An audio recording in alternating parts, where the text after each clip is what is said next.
Hi friends, welcome to Sikdar's academy. Sikdar's একাডেমিতে সবাইকে স্বাগত। এই ভিডিওতে আমরা প্রাথমিকের 32,000 যে রায়, সেই রায় নিয়ে যিনি রায় দিয়েছিলেন প্রাক্তন বিচারপতি অভিজিৎ গঙ্গোপাধ্যায়, ওনার কি মতামত সেই বিষয়ে একটু জানার চেষ্টা করব। আপনারা জানেন গতকাল অর্থাৎ 3রা ডিসেম্বর 2025 প্রাথমিকের 32,000 চাকরি বাতিল মামলার 32,000 চাকরি বহাল রাখলো কলকাতা হাইকোর্টের ডিভিশন বেঞ্চ। তো এই বিষয়ে যিনি রায় দিয়েছিলেন অভিজিৎ গাঙ্গুলি, তিনি কিছু কথা বলেছেন, সেগুলো আমরা জানব। তো কলকাতা হাইকোর্টের ডিভিশন বেঞ্চ এক ঐতিহাসিক রায় কিন্তু ঘোষণা করেছে। যে ঐতিহাসিক কেন বলা হচ্ছে, এই রায়টা যাই হতো না কেন, যে পক্ষেই যেত না কেন, এটা ঐতিহাসিক হতো। যদি 32,000 চাকরি বাতিল হতো সেটাও ঐতিহাসিক রায় হতো। আর যেহেতু বাতিল হয়নি, এটাও ঐতিহাসিক রায় এই গ্রাউন্ডে যে মানবিক দিক থেকে দেখে এই চাকরিগুলো থেকে গেল। এর সঙ্গে আরও অনেক কারণ দেখানো হয়েছে, তাহলে মেন কারণ হচ্ছে এখানে মানবিক দিক, অর্থাৎ এতদিন চাকরি করছে। তো এই নিয়ে বিভিন্ন মহলে ইতিমধ্যেই তর্ক শুরু হয়ে গেছে এবং তর্কের অবকাশ রয়েছে, এমনটাই কিন্তু মনে করছেন সবাই। তো এই রায়ে স্বস্তির নিঃশ্বাস ফেলেছে প্রায় 32,000 প্রাথমিক শিক্ষক ও তাদের পরিবার। কলকাতা হাইকোর্টের প্রাক্তন বিচারপতি অভিজিৎ গঙ্গোপাধ্যায় এর আগে যে 32,000 শিক্ষকের চাকরি বাতিলের নির্দেশ দিয়েছিলেন, গতকাল বুধবার সেই নির্দেশকে কার্যত খারিজ করে দিল হাইকোর্টের ডিভিশন বেঞ্চ। তবে আদালতের এই রায়ের পর প্রাক্তন বিচারপতি অভিজিৎ গঙ্গোপাধ্যায় তিনি কিন্তু এই নিয়ে অনেক মন্তব্য করেছেন বিভিন্ন মিডিয়াতে। তিনি আদালতের এই রায়ের ভিত্তি বা গ্রাউন্ড নিয়ে সরাসরি প্রশ্ন তুলেছেন, যে কথা আমি একটু আগেই বললাম, যে কোন গ্রাউন্ডে এই রায়টি দেওয়া হয়েছে। এসএসসি নিয়োগ দুর্নীতির প্রসঙ্গও তিনি টেনে এনেছেন। তো বিচারপতি অভিজিৎ গঙ্গোপাধ্যায় যে সিঙ্গেল বেঞ্চের রায়, সেটাকে চ্যালেঞ্জ করে ডিভিশন বেঞ্চে মামলা চলছিল। গতকাল সেই মামলারই শুনানি মানে রায়দান হয়। সেখানে ডিভিশন বেঞ্চ স্পষ্ট জানিয়ে দিয়েছে যে ওই 32,000 শিক্ষকের চাকরি বহাল থাকবে। তার মধ্যে কিছু গুরুত্বপূর্ণ পর্যবেক্ষণ আদালত রেখেছে। সেটা হচ্ছে 2016 সাল থেকে 2025 সাল পর্যন্ত, অর্থাৎ প্রায় 9 বছর ধরে এই শিক্ষকরা চাকরি করছেন। এত দীর্ঘ সময় ধরে কাজ করার পর হঠাৎ করে চাকরি বাতিল হলে তারা বা তাদের ওই পরিবার খুব সমস্যায় পড়বেন এবং তাদের মধ্যে খুব মারাত্মক প্রভাব পড়বে। এই গ্রাউন্ডটা হচ্ছে ফার্স্ট গ্রাউন্ড, মানে চাকরি রাখার পেছনে সবচেয়ে বড় কারণ হচ্ছে তারা অনেক দিন চাকরি করছে। এটা কিভাবে চাকরি পেয়েছে, কি হয়েছে, সেই বিষয়টা কিন্তু এখানে অতটা দেখা হয়নি। যেটা দেখা হয়েছে সেটা হচ্ছে অনেক দিন ধরে চাকরি করছে। আর যে অভিযোগগুলো উঠেছে সেই অভিযোগগুলোর মানে সরাসরি প্রমাণ, একজন দুজন প্রমাণে আদালত বিশ্বাস করেনি। বলেছে সার্বিকভাবে প্রমাণ কিন্তু সেরমভাবে কিছু পাওয়া যায়নি, আদালতের হাতে তেমন কিছু প্রমাণ তুলে দিতে পারেনি যারা হচ্ছে মামলাকারীরা। তো যাই হোক, আর আদালতের মতে চাকরি করার সময় এই সমস্ত শিক্ষকদের বিরুদ্ধেও কর্মক্ষেত্রে কোনো নির্দিষ্ট অভিযোগ ওঠেনি। যারা চাকরি করছিলেন তারা বা করছেন তাদের হচ্ছে কোনো অভিযোগ বা তারা কোনো খারাপ কাজ এই সময়ে তারা করেনি এটা। আর গুটি কয়েক অনিয়মের অভিযোগে গোটা নিয়োগ প্রক্রিয়া বা হাজার হাজার মানুষের জীবিকা নষ্ট করা যায় না বলে আদালত মনে করছে। তাহলে এক্ষেত্রে মনে করলো আদালত যে হাজার হাজার চাকরি যে বাতিল হয় না গুটি কয়েক অনিয়মের জন্য। তাহলে এসএসসির ক্ষেত্রে কেন সেই ব্যাপারটা হলো না?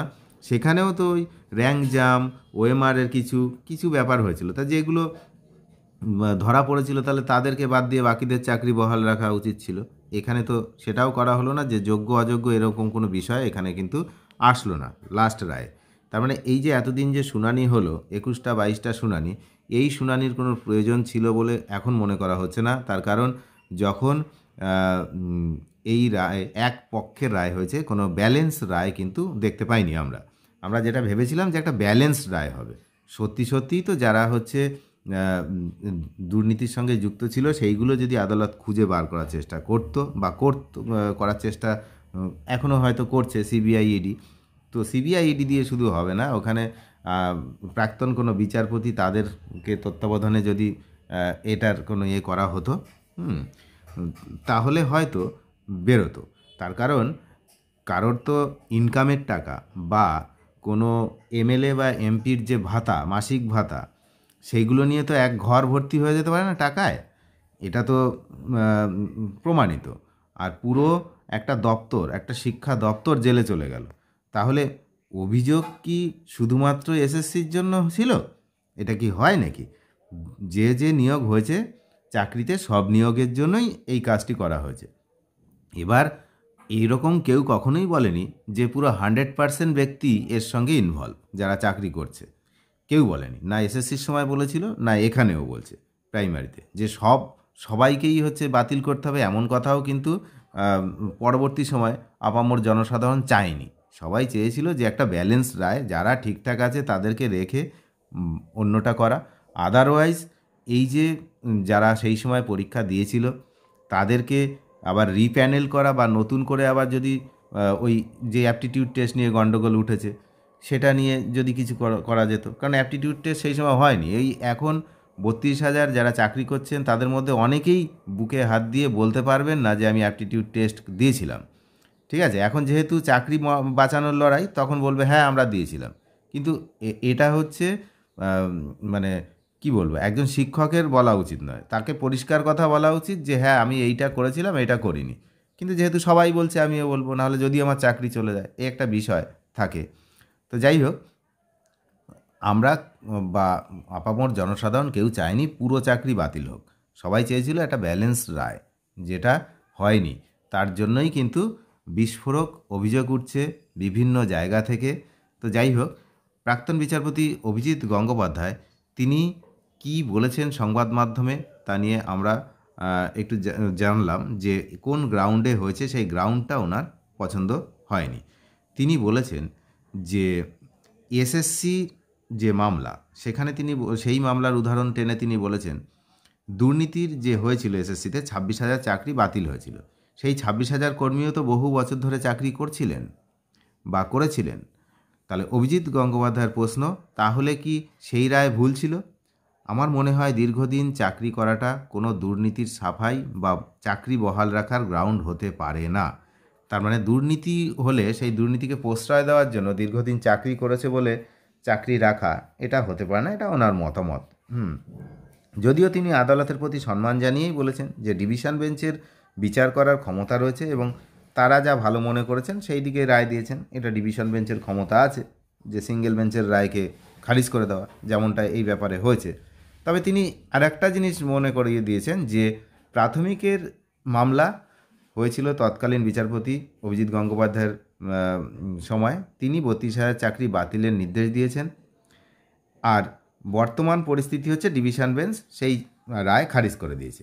একই রায় তিনি দিয়েছিলেন 26,000-এর ক্ষেত্রে, তখন কিন্তু ডিভিশন বেঞ্চ সেই 26,000 বাতিলই করে দিয়েছেন। তারপরে মানবিক দিকের ব্যাপার রয়েছে। মানবিক দিক ও যুক্তির জন্য 9 বছর ধরে কর্মজীবনের বিবেচনা করা হয়েছে প্রাইমারিতে, আর দুর্নীতির কারণে ওখানে পুরো প্যানেল বাতিল করা হয়েছে। এসএসসিতে কোনো মানবিক দিক সেখানে দেখা হয়নি।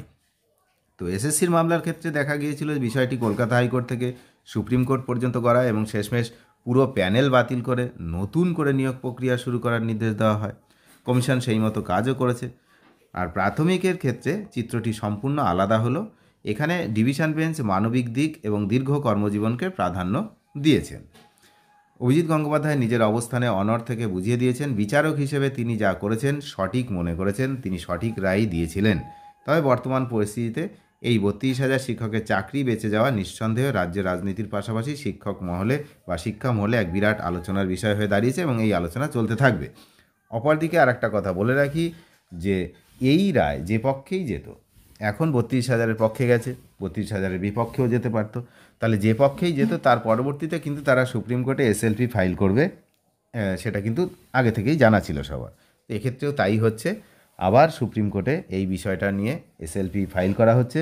অপর পক্ষে এই একই গ্রাউন্ডে যদি চাকরি থেকে যায় তাহলে এসএসসি কেন তাদের চাকরি রাখতে পারবে না, এই নিয়ে কিন্তু আবারও মামলা হচ্ছে, এমনটাই কিন্তু জানা যাচ্ছে। সেদিকে নজর রাখুন। আপনারা যারা চ্যানেলে নতুন তারা অবশ্যই চ্যানেলটিকে সাবস্ক্রাইব করে সঙ্গে থাকবেন। ধন্যবাদ।